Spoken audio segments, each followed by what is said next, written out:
The use case that we're going to be showing you today is a federated investigation with Data Explorer and cases. How do we actually find a specific threat across my whole environment and respond to a security incident faster? Well, let's take a look. Security analysts will be greeted with a modern user interface showing them their license application and a quick getting started guide if they need it, as well as a wealth of security information from our X-Force team.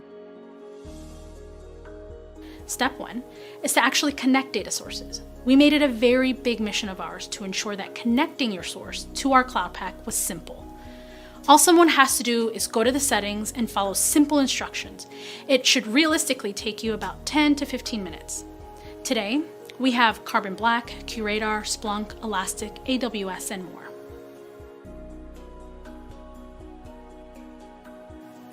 Step 2 is performing a search.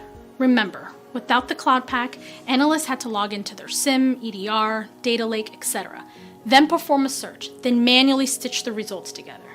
Now, all an analyst has to do is enter what they're looking for, select the sources they want to search, and then investigate the results. For example, if an analyst was told to investigate a threat report about APT41, a malware campaign, all they would have to do to start their federated investigation is copy and paste indicators into the Data Explorer search, also known as our query builder. Confirm the object type with the suggestions from the query builder, select a time period, select the date and sources, and run the search. As you can see, there is a section for active and recent searches. Once a search is complete, we can then dive into the results of the card. From the results, the analyst can see logs showing evidence of a hash through a malicious process creation from an IP address.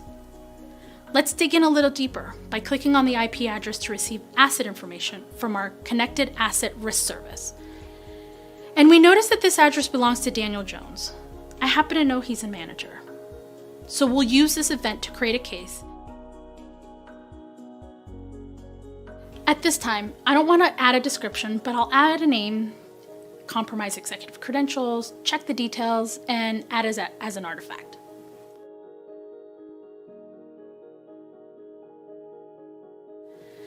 After the case has been created, we need to know a little bit more about Daniel's activity and if any of it's suspicious.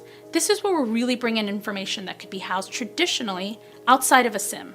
We want to know if Daniel has logged into applications, if he shows multiple failed logins, has he accessed databases in the cloud, and has his endpoints been used to run other malicious processes.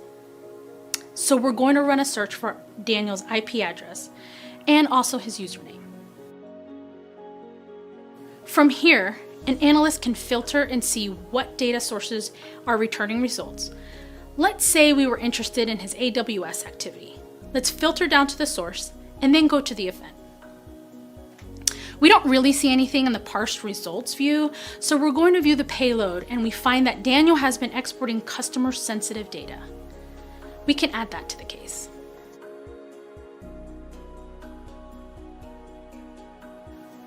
Now, let's jump into that case that we just created moments ago. We have his IP address, we have evidence of exfiltration. Now we need to know if anyone else or any other data source has been compromised. But at this point, I'm going to go ahead and call in our threat hunter to investigate the case further. He needs visibility into live endpoint processes from Carbon Black, data fed into the SIEM, and historical logs in his Elastic data lake solution to perform effective threat hunting. He is going to want to know if anyone else is running a similar malicious command line or shows evidence of a malicious file execution. And this is just the beginning, because the Cloud Pack also represents IBM Security's big, bold bet to bring together your security tools and investments unlike any other solution.